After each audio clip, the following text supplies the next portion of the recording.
No seguimento ou continuação das conversas para a Rádio Universitária do Minho, com o 50º aniversário da Universidade do Minho também, iremos, como já foi inaugurado e dito na sessão anterior, conversas com professores, investigadores desta instituição, da região norte, a conversa de hoje tem a ver com convidados, são dois convidados, o professor Jorge e a professora, o senhor professor Jorge e a senhora professora Madalena Lira, que são da Escola de Ciências, Departamento de Física, Optometria, Ótica e temas derivados de um livro que saiu em fevereiro de 2023, na Contraponto, Visão Sem Segredos. É este o título. Normalmente são temas para o leitor médio um tanto ou quanto esotéricos, ou muitas vezes feito num jargão técnico muito cerrado, que impede a leitura. Ou pelo menos desmotiva um tanto ou quanto o leitor ou a leitora que se interessam por questões, porque são, já lá iremos, adiante da nossa conversa, perceber que são temas importantes, não usaremos aquela linguagem assim um bocadinho vulgarizada, fraturantes, mas são questões que decorrem do dia-a-dia, da nossa vida. A visão, ver, claramente visto, como disse o poeta, que é para não existirem depois dúvidas na absorção do conhecimento, seja ele científico, das ciências sociais, da leitura, do lazer, daquilo que é a vida de todos os dias de homens e mulheres em sociedade e até crianças, porque é importante um dos aspectos que aqui é referido e abordado pelos autores. Tem uma vertente que eu penso que para o leitor médio tem logo aquela tendência para dizer que é uma sebenta para os alunos de optometria, mas não é o caso. Tem a primeira parte realmente mais técnica, se quisermos, a questão do olho, a estrutura, a constituição, os elementos, tudo aquilo que faz parte em termos anatómicos da própria fisiologia e cuidados a ter, mas depois, a segunda metade do livro, é aquilo que famílias, pais, educadores também atenta e atinadamente devem ter ou terão necessariamente de ter naquilo que nos move nesta sociedade e nesta vida, que é o conhecimento não ser feito enviesado, nem deturpado, equivocado, a dúvida, portanto, tudo isto estruturado de maneira em modo a que tudo seja feito na sua complementaridade, mas também na sua harmonia e, vamos lá, também de maneira satisfatória e eu, o sujeito, aquele que vê, não é o vidente, mas quem vê, não ter dúvidas naquilo que está observando. Obrigado pelo convite, depois de ter distendido um pouco esta introdução. Foi este o vosso pretexto, a ideia inicial que presidiu, ou pelo menos os motivou para a escrita deste livro? O que é que esteve por trás, para além do convite, como é óbvio, provavelmente, presumo eu, da chancela editorial, mas o que é que esteve por trás decidindo, vamos a isto, vamos escrever este livro, Visão Sem Segredos? Porque o título também tem que se lhe diga, não é? Quer dizer, porque sem ser voluntarista, o objetivo que esteve, pelo menos presidiu à vossa vontade, é que o leitor e a leitora também se sintam, ficamos esclarecidos após isto. E então, professora? Sim, eu posso começar. É verdade que fez uma introdução muito boa mesmo. Acho que já nos resta pouco por dizer, porque efetivamente aquilo que explicou é mesmo isso. Portanto, nós surgiu-nos essa ideia porque gostávamos de esclarecer algumas dúvidas, porque foi pós-pandemia, portanto, as pessoas começaram a ter já tinham algumas queixas, começaram a ter mais e faziam-nos muitas perguntas, mas agora sinto isto, agora sinto aquilo, parece que foi de repente, eu antes não tinha este problema e agora tenho isso. E então, então porque não escrevermos um livro e passarmos portanto, passarmos numa linguagem que nós, mais simples, não é? Portanto, eu percebo aquilo que diz, a primeira parte é um bocadinho mais técnica, porque E calhar até tem que páginas ser. 90 Pois, é assim um se bocadinho técnico, calhar digo eu, consegue não precisar sei. isso mais do que eu, mas sim, Claro. é um bocadinho técnico porque também não temos muito como fugir aos termos, alguns termos, entretanto tentamos sempre deixar em rodapé também alguns Sim, significados claro, de algumas claro, dessas coisas, claro. mas não há muito como fugir aí a um pouquinho desse conteúdo técnico, mas depois tentamos tanto quanto possível abordar isso numa linguagem mais simples, até em formato de pergunta e resposta, para ser mais... Pois, percebe-se. Muitas daquelas perguntas que nos fazem, inclusivamente também até os próprios alunos. E, portanto, às vezes Pois uma era parte... isso que eu ia, Exato. provavelmente, a constatação primeira digo eu, o vosso campo discente, quer dizer, aqueles que no dia-a-dia, vocês, como professores, investigadores, docentes, também têm essa matéria à frente, queixam-se, percebem que eles têm aquelas hesitações, incompreensões, até o próprio franzir do olhar, como é que muitas vezes dito em algumas questões que iremos mais adiante desenvolver, é um bocadinho por aí. Sim. Nós com este livro temos, digamos que, uma abordagem que nos levou para o público em geral. A verdade é que o livro tem sido adquirido e tem sido usado por muita gente que está relacionada com o mundo da optometria, com o mundo da ótica, com o mundo da venda de óculos. Portanto, também ajuda, também é um contributo para essas pessoas que trabalham no mundo da ótica, que não têm formação técnica em optometria ou na área. Também lhes serve como um complemento para as pessoas que trabalham nessa área. Portanto, é um livro que os nossos alunos também o compraram, também o leem, também gostam de o ler.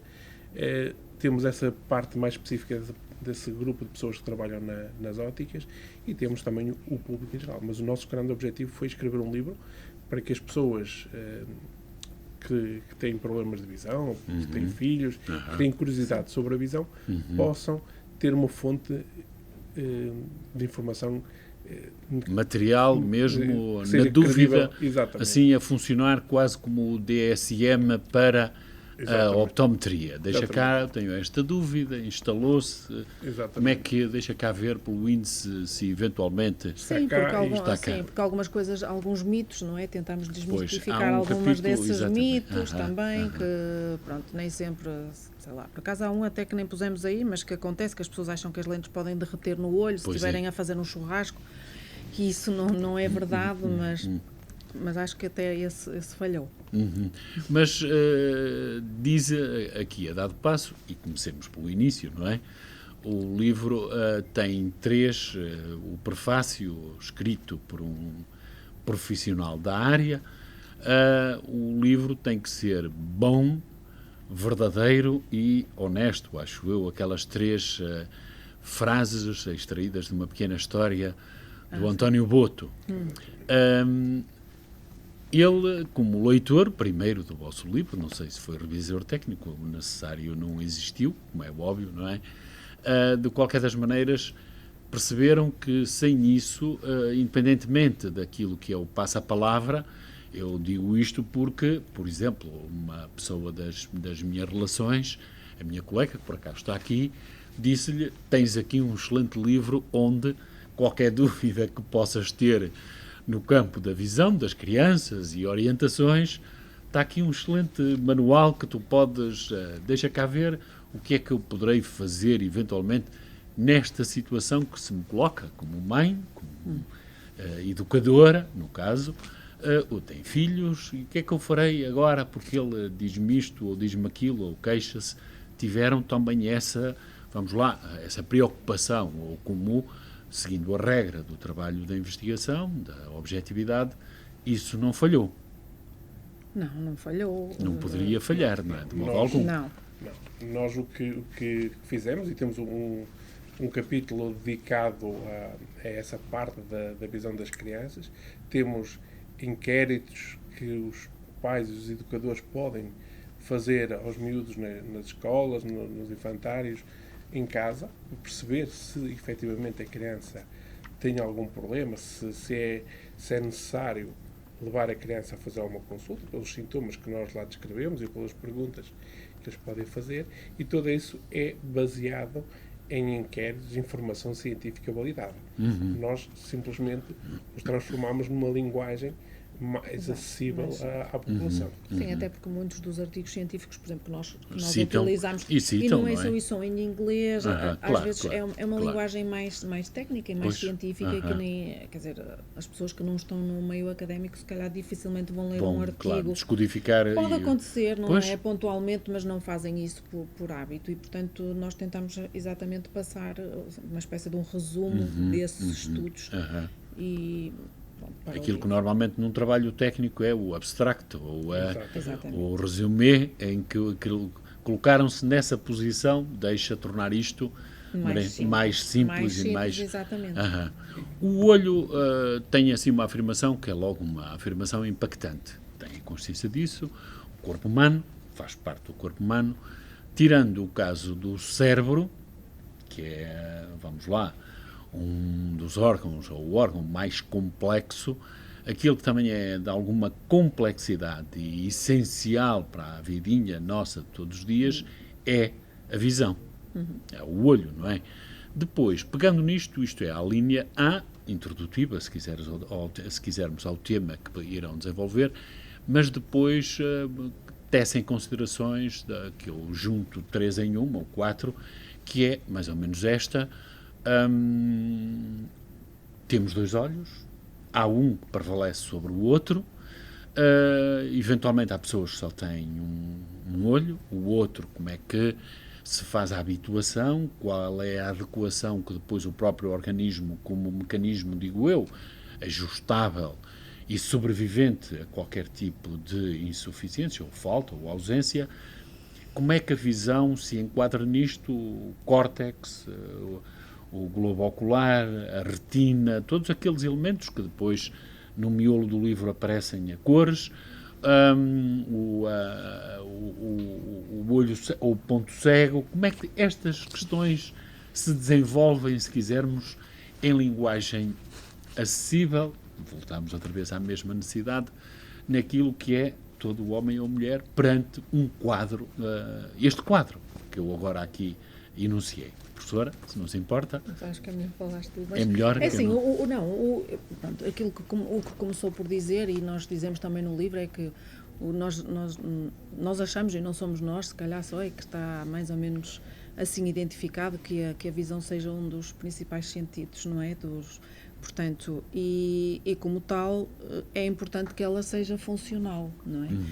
E, obviamente, que o olho é importante, e assim como também disse, o cérebro também. Porque, digamos que o olho, claro, o olho só deixa passar a luz e transformar aquilo depois numa imagem, não é? O cérebro é que vai processar essa imagem, é que vai identificar e saber o que está a ver. E claro que depois todos os outros pontos que fala têm muito a ver com a própria constituição do olho, não é? Que é um órgão bastante complexo porque, exatamente, porque tem muitas camadas, tem muitas estruturas diferentes, não é? E todas elas são importantes. Se calhar podem ser que umas mais que outras, mas no seu global. Imaginemos um caso concreto, professora, sem estar a interromper, professora Jorge usa óculos, eu também tenho óculos, falando francamente, desde que não é bem que me conheço, tive óculos, não é? Mas de qualquer das formas percebi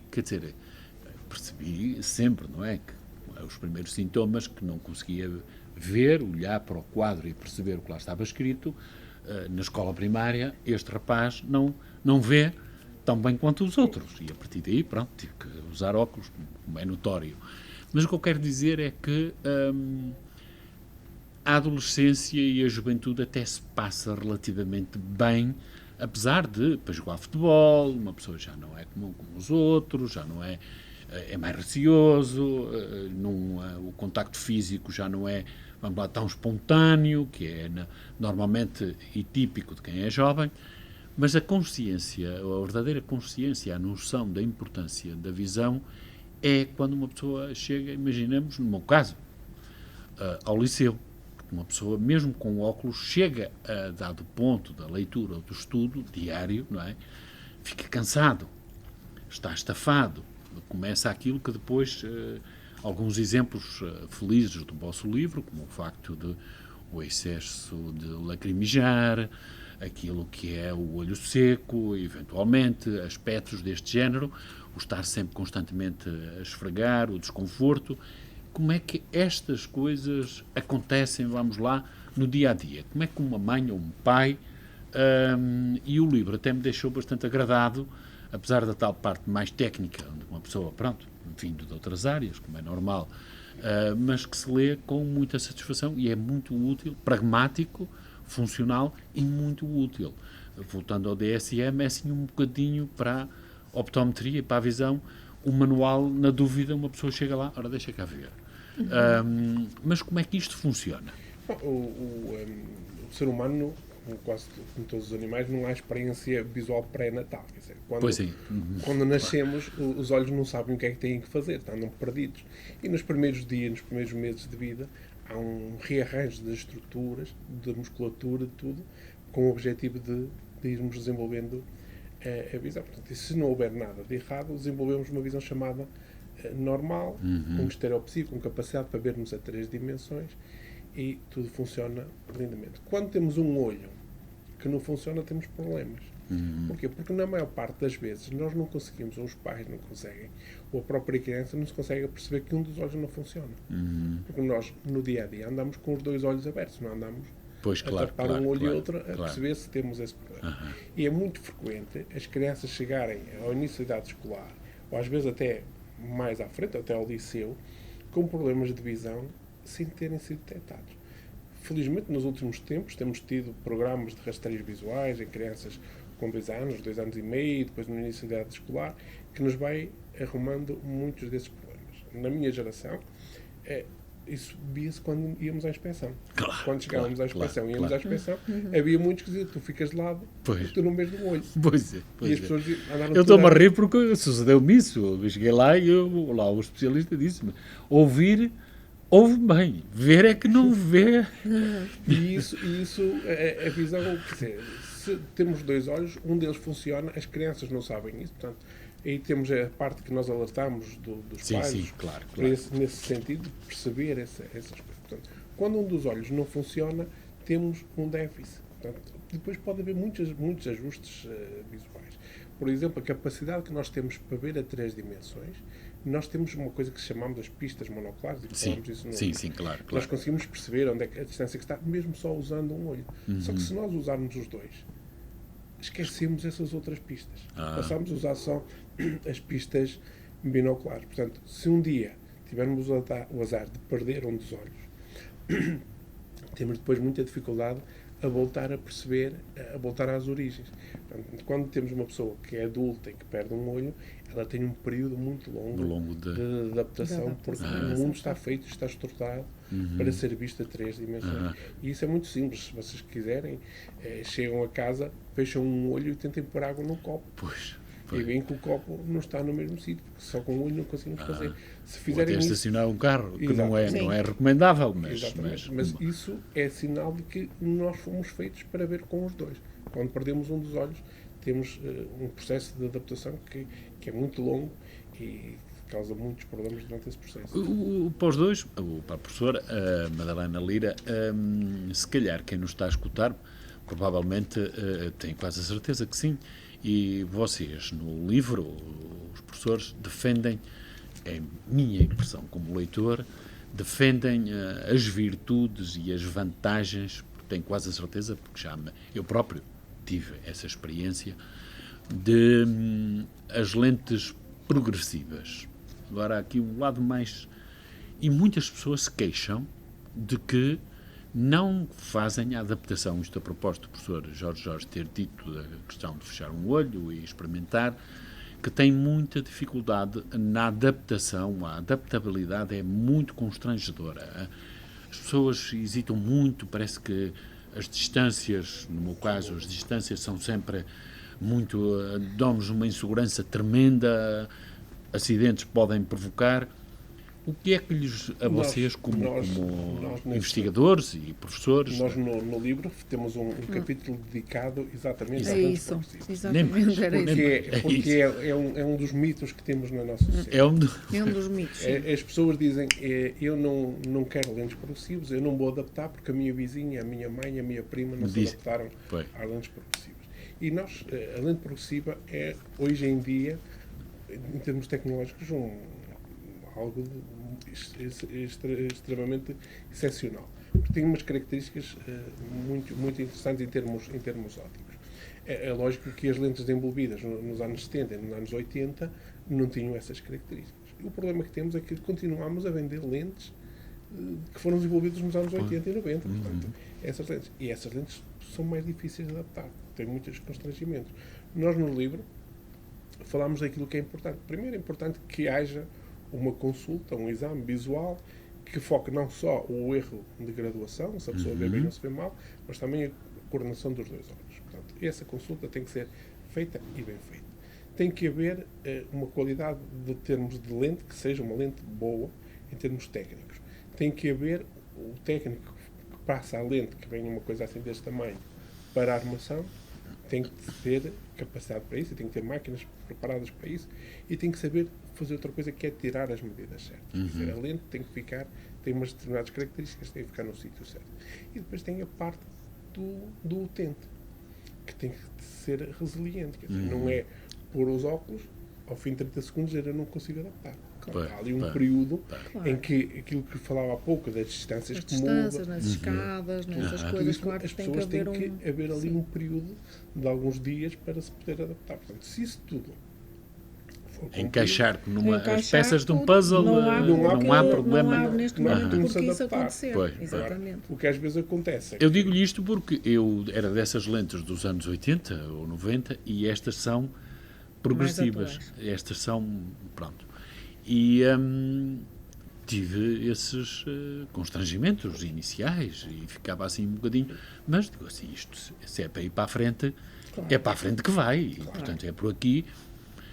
Dizem-me, eu digo, não, mas eu, quer dizer, confesso que nos primeiros momentos estive assim, porque estive tantos anos, provavelmente, a preguiça ou a habituação. Isso também era outra coisa que eu ia dizer, que era, às vezes também é importante a pessoa começar a utilizar este tipo de lentes numa idade mais jovem, não é? Porque é mais fácil, imagina, se a pessoa, sei lá, tem tendência a tropeçar numa escada ou isso mais facilmente consegue não é, fazer com que aquilo não seja um caso perigoso e tem mais noção até das próprias distâncias, etc. E ser mais fácil, e também porque a graduação é menor, não é? Portanto, é mais fácil adaptar a uma lente que tem uma graduação de perto, por exemplo, de uma dioptria, do que depois quando já tem duas ou mais, não é? Claro que aí depois é mais difícil, se a pessoa já levar esse seguimento torna-se mais fácil. Portanto, nós também aconselhamos isso precisamente no livro, a terem essa atenção. O ponto de foco é um ponto importante porque as pessoas, vemos muito as pessoas dizerem eu não vou adaptar porque alguém teve uma experiência desagradável. Eu, quer dizer, é mais a fazer câmara de eco de uma opinião informal. Exatamente. Portanto, mas é verdade, e é tanto que foi uma das partes que está ali bem focada. Por exemplo, uma das coisas que estava a dizer há bocado que era quando se é mais jovem, adolescente, e que quando se usa óculos às vezes já não pratica desporto, pois não faz isso, outras... E isso era outra das coisas que nós também chamamos muita atenção, porque agora já, quer dizer, não há tanto por que isso acontecer, para já porque os óculos também é um acessório de moda, mas mesmo nessa idade, de 14, 15, 16 anos, ou até mais jovens, em que não consideram isso um acessório de moda, não há porque uma criança dessa idade, por exemplo, não utilizar lentes de contacto. Era isso, julgar, nós vamos a essa parte. Exato. Já, o lado mais pedagógico, didático e até a interação família, escola, o próprio sujeito, neste caso o rapaz ou a rapariga, que precisam, têm necessidades de visualização mais correta e atinente e condizente, mas, de qualquer das formas, ainda, como é que este processo, a questão da cor, vocês escrevem no livro, temos as 3 cores básicas, não é? O azul, o encarnado e o verde, mas nós temos a possibilidade de ver milhões de cores.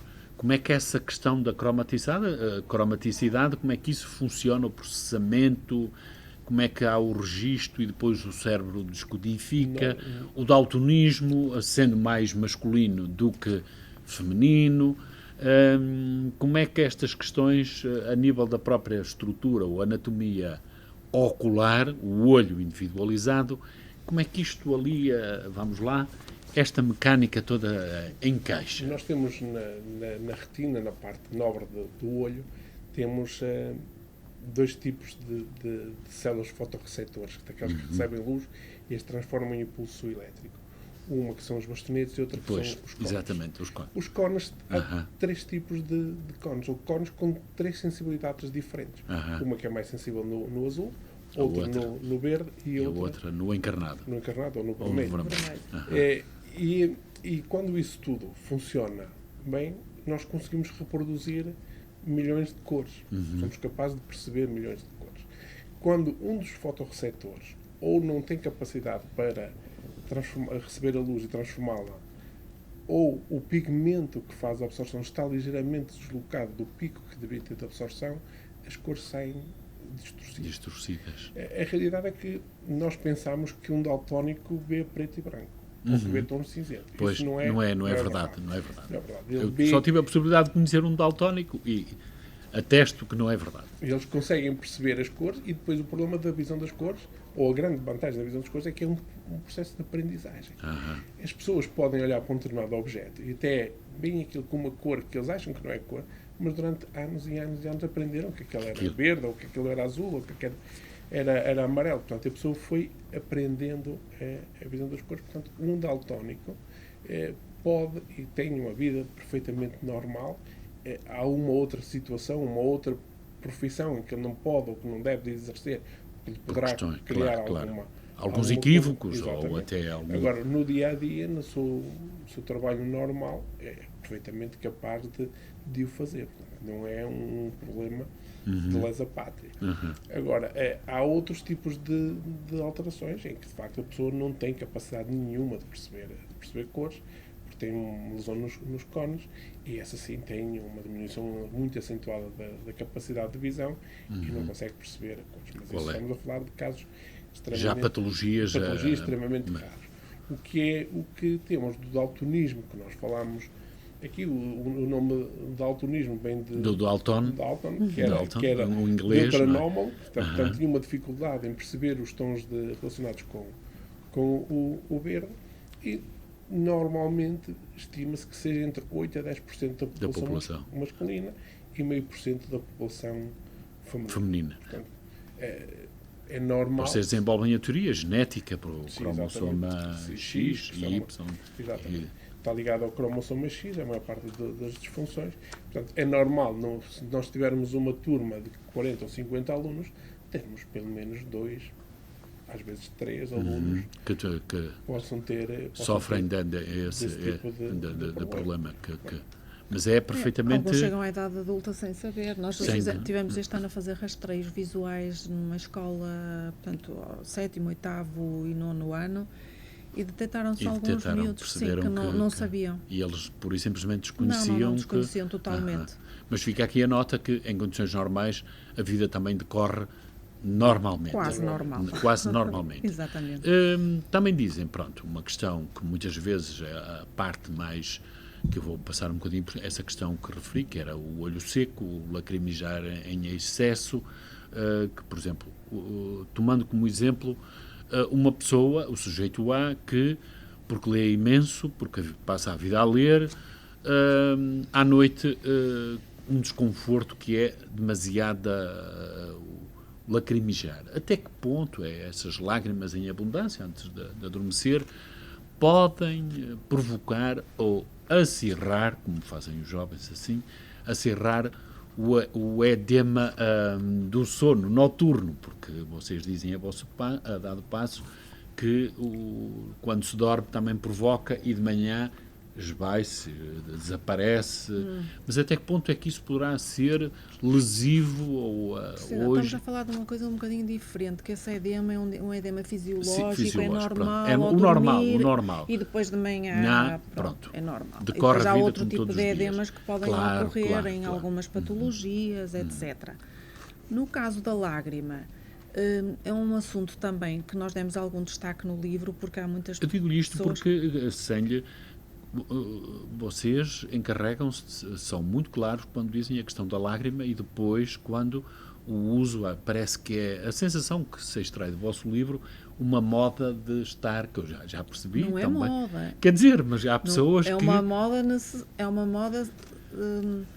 digamos que não é uma moda por ser moda, mas uma moda necessária, porque eu entendo o que está a dizer. Eu própria já estou a fazer isso também, porque as pessoas passam muito tempo em ambientes... Há muitos motivos, não é? Se as encarregam, pode ser questões fisiológicas, mas também pode ser porque estamos em ambientes com ar-condicionado, pode ser porque estamos muito tempo nos computadores. É uma sociedade muito tecnocrática, exatamente, portanto, e há escritórios há certas alterações que acontecem normais, que é pestanejamos menos, aquela história que às vezes diz, está tão atento que nem pestaneja, não é? Portanto, a pessoa está muito atenta, não pestaneja. Ou pestanejar, certo, isso é muito importante, mas só que isso é, uma coisa é dizer e outra coisa é, deixa-me lá lembrar que tenho que pestanejar. A verdade é que há muitas pessoas que se pestanejarem de vez em quando vão sentir melhorias, mas nem sempre nos lembramos disso. Claro. E, portanto, o que acontece é que o olho, se pestanejarmos menos, acaba por ficar mais exposto e portanto, acaba por sofrer como se fosse uma espécie de desidratação. É a mesma coisa que se na sua pele não tiver esta camada protetora e fica desidratado. E essas lágrimas funcionam um pouquinho também para ajudar nessa hidratação, não é? Uma lágrima que a pessoa não tem, ou que a pessoa tem, mas evapora mais facilmente, e então essas lágrimas ajudam a que a pessoa tenha mais conforto durante o dia, ou mesmo à noite, por exemplo, antes de dormir, etc., precisamente a ajudar a ter mais conforto.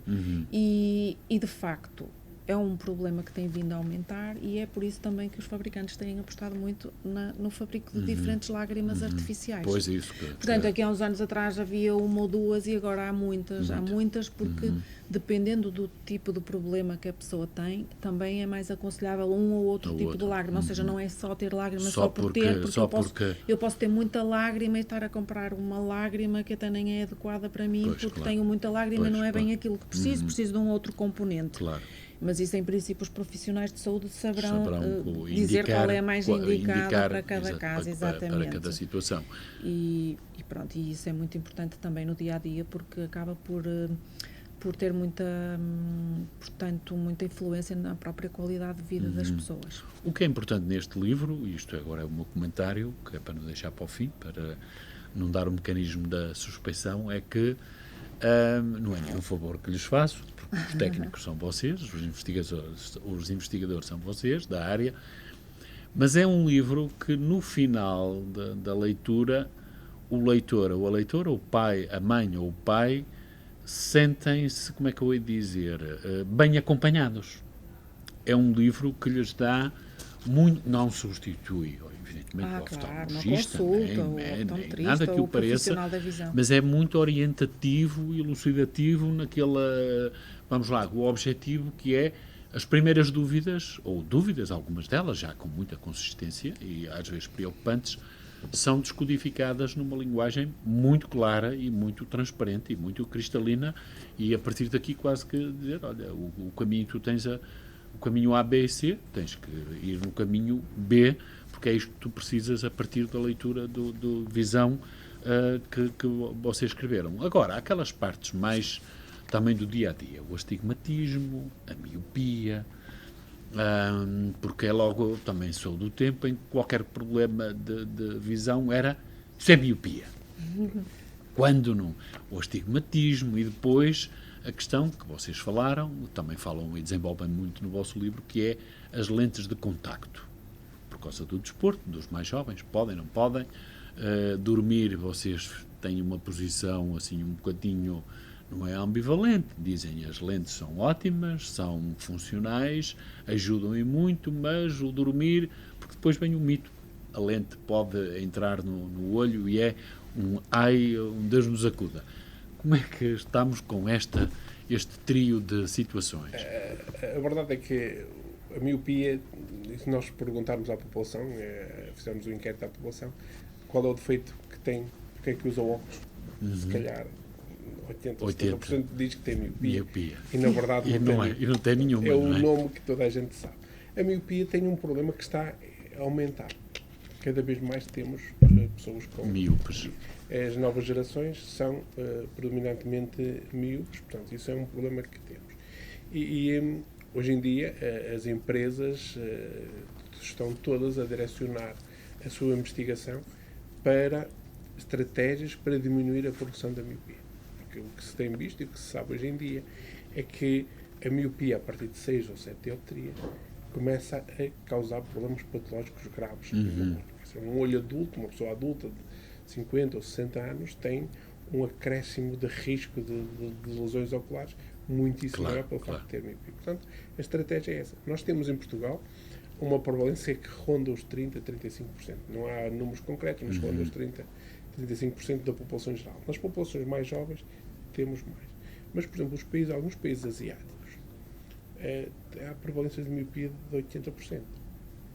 Nas populações mais jovens, por exemplo, na Coreia do Sul, na Taiwan, algumas cidades da China, no Singapura, Singapura, por exemplo. Valores acima de 80% e 90% de miopia. Para ter uma ideia, na China podem ir para pilotos da Força Aérea com miopias até 4. Em Portugal não pode. Isso é impossível. Porque senão não tinham pessoas com capacidade para ser pilotos e sem miopia. Portanto, isso é para perceber o que está a acontecer. Nós chamamos a pandemia silenciosa. Pois é isso, a pandemia e colocam uma data, 2050, sim, como metade da população. Eu, como sou míope, digo que em 2050 nós vamos dominar o mundo. Quer dizer, vamos ser a raça prevalente. Isso quer dizer que a miopia é, de facto, um problema que temos na sociedade e nós temos que fazer tudo, principalmente quem trabalha nesta área, tem que fazer tudo o que puder para ajudar as pessoas a perceber o que é a problemática da miopia e ajudá-los a perceber como é que podem, o que é que devem fazer para que a miopia ou não apareça ou, se aparecer, não cresça tanto. Esse, digamos, que é o principal problema visual que temos hoje em dia. E a miopia é o quê? É o olho que é maior do que o normal. Se nós tivermos um olho com um tamanho certinho e redondinho, temos um olho normal, é metro. Se esse olho é redondinho, mas é mais pequenino, temos hipermetropia. Pois. Se é redondinho e é maior, temos miopia. Agora, se o olho não é redondo, temos o astigmatismo. O astigmatismo. Portanto, se nós quisermos de uma forma muito simples... Mas aquilo, como técnicos e investigadores, agora para a professora Madalena Lira, há pessoas da vossa experiência, ao longo dos anos de estudo e investigação, que convivem bem, não perdem competências funcionais no dia-a-dia, convivem naquele sentido. Vivem uma vida, imaginemos uma pessoa de 70 anos, ou que vive algures num terrunho qualquer deste país, convive bem com isso ou é mesmo desconfortável, até quase... Eu acho que é assim. Hoje em dia isso não acontece, mas imaginemos. Sim, mas eu acho que isso depende muito do grau dessa ametropia, não é? E também depende muito, claro, da própria profissão da pessoa. Da pessoa. Obviamente que se nós temos que estar todo o dia a ler ao computador, ou se temos que, enfim, a maioria das tarefas, conduzir, etc., esse tipo de dificuldades de problemas visuais, não é? Por muito pequenino que seja, pode causar um desconforto enorme. Se for uma pessoa dos exemplos que está a dizer, se calhar anda mais no campo ou anda mais à vontade, a pessoa não trabalha, não tem que estar com grande... Se calhar convive bem com um determinado tipo de ametropia. E não é só a questão da visão também, é a questão de, às vezes, dores de cabeça, ardência nos olhos, portanto, mas isso depende muito do tipo e grau da ametropia e depois, claro, que estará relacionado também com a própria exigência visual que a pessoa tem no seu dia-a-dia. A miopia, o míope de 2 dioptrias, por exemplo, é um ser que está perfeitamente adaptado para trabalhar numa sala.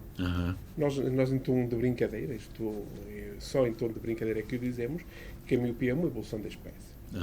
Para vivermos no mundo em que nós estamos hoje em dia, se formos míopes, estamos perfeitos. Vivemos ali, conseguimos ver, conseguimos fazer tudo sem... Agora, se tivermos que conduzir, à noite, não conseguimos fazer. Cinema. Ao contrário, um hipermétrope que durante a pré-história e o desenvolvimento humano estava adaptado para viver na floresta e na savana, porque via muito bem ao longe e podia perceber os perigos, hoje em dia não estaria adaptado para sobreviver. Porque um hipermétrico de 3 ou 4 dioptrias ou 2 dioptrias que tiver que estar o dia todo no computador, fica com dores de cabeça terríveis. É quase um estouro, não é? Não consegue trabalhar. E isso via-se há uns anos atrás, nos anos 70 e 80, que as crianças que eram hipermétricos normalmente eram aquelas que tinham um mau comportamento. Sempre muito agitados. Sim, hoje em dia ainda se continua e é necessário que as pessoas tenham a noção de que às vezes as crianças que são consideradas como hiperativas, como têm déficit de atenção e isso tudo, às vezes são crianças que são hipermétricos ou que têm um estigmatismo hipermetrópico muito alto. E essa criança está a fazer uma tarefa que é muito exigente. E ela não a consegue fazer. Não consegue concentrar. Não está concentrado, está a fazer uma coisa que cansa-se. Então ele abandona a tarefa. Provoca-lhe irritabilidade de tal ordem constantemente e ele quanto não consegue ficar parado, não consegue estar a estudar. Na sociedade de hoje seria o ideal sermos todos miúpos numa dioptria, vivíamos todos felizes dentro de uma salinha. Agora não podíamos era ser a conduzir à noite todos uns aos outros. Percebo.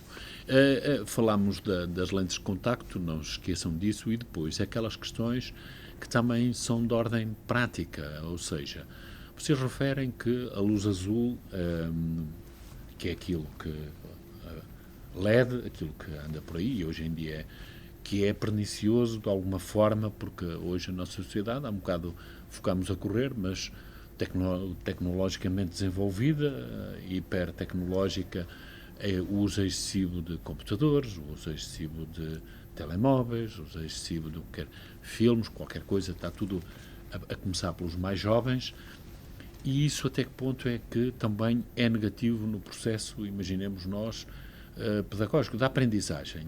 As crianças ficam, de alguma forma, irritadas, produzem, há um déficit de destreza tecnológica ou das novas ferramentas, mas falta-lhes a solidez do conhecimento em termos de... Como é que... Nós estamos a viver um período de revolução, de mudança, que não sabemos onde é que isto vai.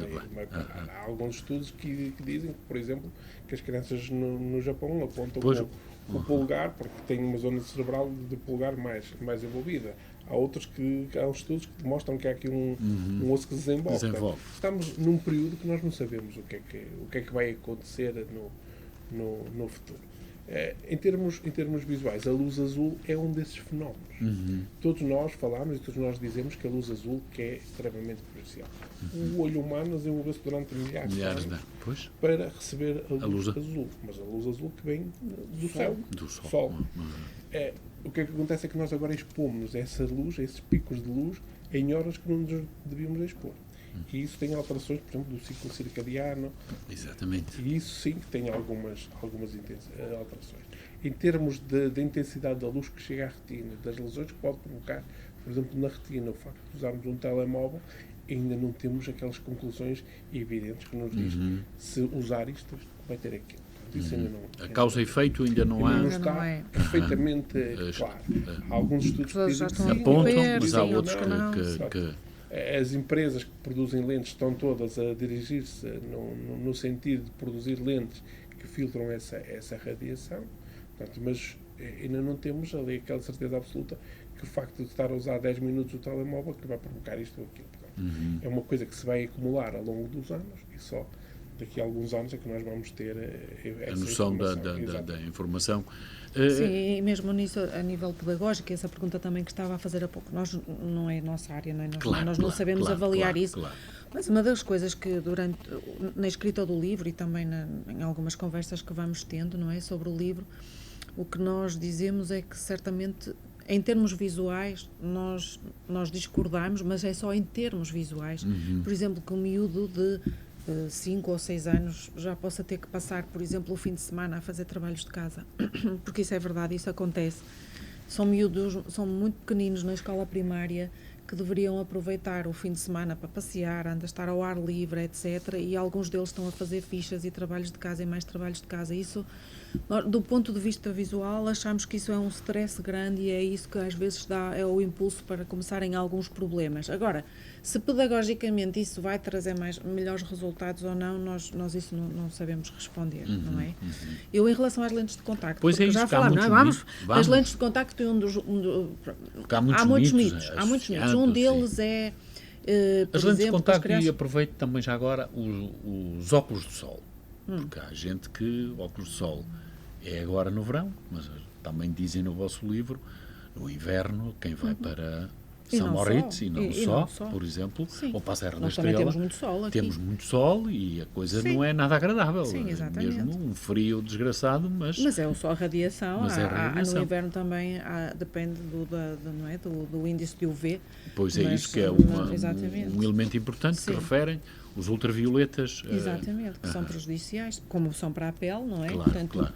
é a mesma coisa, que no inverno não temos tendência a pôr protetor na pele porque estamos tapados, mas por exemplo, os dermatologistas mandam colocar protetor na face durante mesmo o inverno, não é?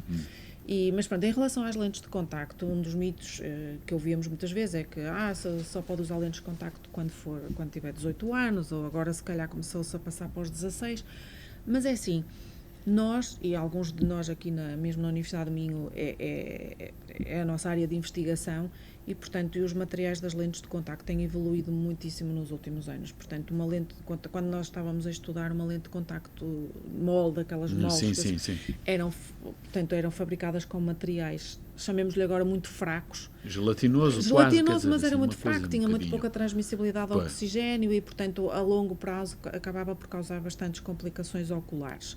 Mas que é uma vossa preocupação no livro, é a higiene, depois a higiene, isso é outra coisa, sim. A manipulação. Mas uma coisa é dizer assim, ok, os materiais neste momento são suficientemente bons para que até uma criança os possa usar sem haver a possibilidade, há sempre de haver algum problema, mas isso é com tudo, não é? Mas sem haver um risco de desenvolver um problema, uma complicação ocular, porque as lentes não prestam, uma infecção, ou uma inflamação. Exatamente, qualquer, estas coisas acontecem. Pois. Se eu tiver as mãos sujas e for coçar o olho, também posso, não é? Pode. E depois essa é outra parte que nós dizemos, portanto, que também chamamos muita atenção, porque as pessoas não cumprem muito as regras de limpeza, não é?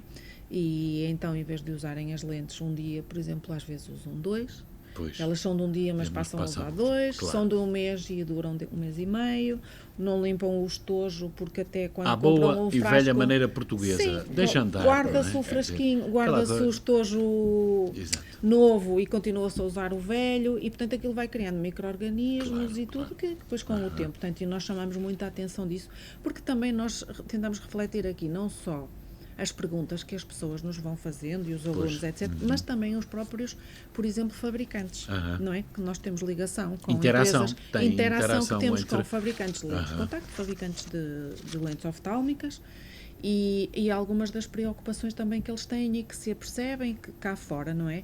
E, portanto, nós também tentamos passar isso um pouco para aqui. É um bocadinho multidisciplinar esta relação que estabelecem as várias áreas que vão dando a...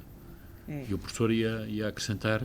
Não, eu não ia acrescentar nada, mas posso acrescentar aqui sobre o uso dos óculos de sol, sim. Que era o tema que chamou à conversa. Os óculos de sol, quer dizer, as lentes têm que ter acima de tudo qualidade. Porque quando usamos uns óculos de sol, o que nós estamos é diminuir a quantidade de luz que entra nos olhos. Ao diminuirmos a quantidade de luz que entra nos olhos, temos um reflexo natural que é o aumento do diâmetro pupilar. A menina do olho fica maior. A famosa menina do olho começa... Fica maior. Se a lente não filtrar os raios que são nocivos, nós estamos a abrir a porta para que entre mais raios nocivos. Portanto, a recomendação que nós damos no livro é que deve-se usar óculos de sol, deve-se usar óculos de sol de qualidade, com lentes de qualidade, e que, por exemplo, as crianças devem começar a usar óculos de sol desde a idade. Porquê? Porque tem uma pupila maior, tem os meios oculares mais transparentes, a própria cor e o próprio cristalino são mais transparentes, não filtram tanto essas radiações, portanto, podemos provocar mais lesões às crianças. Portanto, acima de tudo, em relação aos óculos de sol, é isso. qualidade. E nas lentes de contacto também é um bocado isso, a é a mesma. qualidade e também ser, de certa forma, aconselhados pelos profissionais, não é? Dizer, ok, esta lente é mais adequada para si, deve limpar com este produto e não com aquele. E a pessoa depois vai comprar na internet, mistura uma coisa com outra, não tem as indicações corretas e faz aquilo porque o amigo Google faz. hoje substitui, que é uma desgraça, exatamente, não é? E o amigo faz e o meu amigo também dorme com elas, eu também vou dormir e depois dormem um dia, não faz mal, dormem dois e afinal agora já dormem uma semana. E essas coisas assim que se deve evitar. Porque depois os problemas de facto acontecem, mas não é porque a lente é má, não é? É mais porque nós não a soubemos usar adequadamente. O desleixo e o relaxar perante as situações. Muita gente estaria à espera que eu falasse de visão e o desporto e aquilo que é a visão periférica ou não periférica, os jogadores de futebol e tal, não sei quantos, mas isso sei que o professor também é uma área que trabalha e a gente também vê na televisão jogadores que na vida civil têm óculos, mas depois no campo de futebol, como é óbvio, estão com lentes de contacto. Os que estão, isso aí, fala quem sabe. Mas eu gostaria, como último tema, que a nossa conversa também vai se aproximando do final, é um dos tópicos no vosso livro que eu penso que é importante. Não é uma questão de achar, aquela velha, o achismo nacional, não é de achar, acho que é muito importante, que é a visão e a alimentação.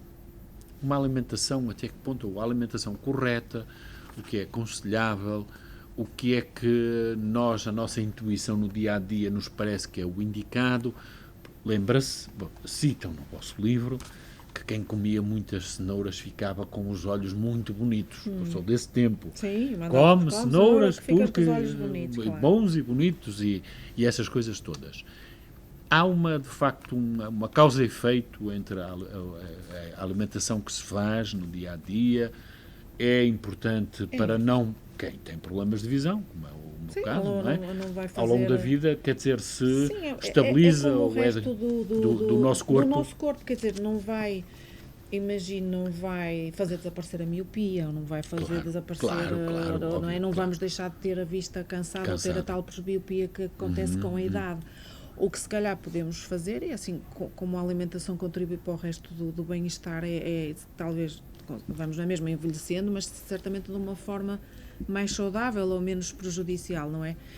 E os conselhos que nós damos aí relativamente à alimentação, muitos deles vão de acordo um pouco também até com a nossa própria dieta mediterrânica, e isso até está aprovado, até há um estudo feito cá em Portugal sobre isso. Porquê? Porque tem os legumes, não é? Tem bastantes legumes, e depois é o consumo também de peixe, por causa do ômega 3, muita água, e portanto que no fundo acaba quase por ser aquilo que nos mandam fazer neste momento para uma dieta saudável, não é? Que é fruta, vários tipos de fruta, porque as cores depois têm antioxidantes diferentes, os legumes verdes também, e pronto, e portanto um pouco de tudo, frutos secos, etc., precisamente para que haja alguma proteção, não é? A mesma forma como também dizemos, ok, se comermos isto ou aquilo vai fazer bem à pele ou às unhas, é um bocado isso, mas digamos que sempre mais numa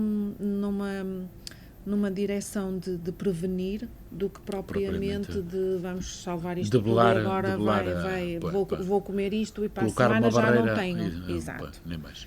E acabamos mesmo com o desporto, a dinâmica não dinâmica, mas no basquetebol é importante essa capacidade de jogo de equipa, a percepção, ter os olhos na cabeça, ver.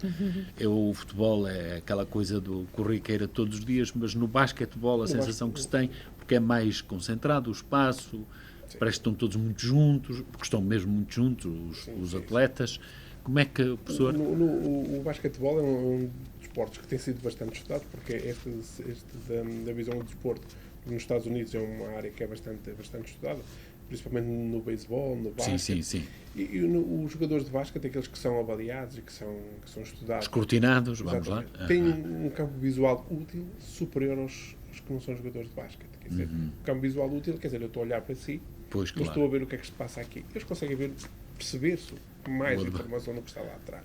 E isso só treinando. Portanto, consegue-se fazer exercícios para melhorar. O que me admirou foi que o professor, os autores dizem no livro, treinando-se exponencia-se Exatamente. ou E aproveita-se. nós falamos muito sobre nós, os conhecedores de futebol de sofá, não é? Os grandes Pois, especialistas de futebol de sofá, falamos do juiz de linha, ou do quarto árbitro, do árbitro assistente, dos fora de jogo e de todas essas situações. Esses indivíduos têm uma capacidade visual, conseguem fazer ali uma espécie de um reward, quer dizer, puxar atrás 2 ou 3 frames em termos mentais e conseguem perceber aquilo que nós não vemos. Eu cheguei a participar em alguns estudos e estar em algumas conferências em que nos mostram imagens, aqui não é? E nós não somos capazes, salas com 20, 30 pessoas, não somos capazes de ver um único fora de jogo. Eles acertam-nos todos. Não falham? Eles têm essa capacidade de treina-se, que é uma mensagem que pode ser útil de passar. É que nós conseguimos melhorar a visão. Nós temos a abordagem que fazemos no desporto, pode ser duas. É pegar num atleta que tem um problema de visão e pô-lo, digamos que normal, ou pegar num atleta que já é bom e que tem uma visão normal e exponenciar mais essa visão. Um dos primeiros guarda-redes a treinar isso era um guarda-redes que jogava em Inglaterra e que conseguiu melhorar o tempo de reação dele em 20 e poucos %.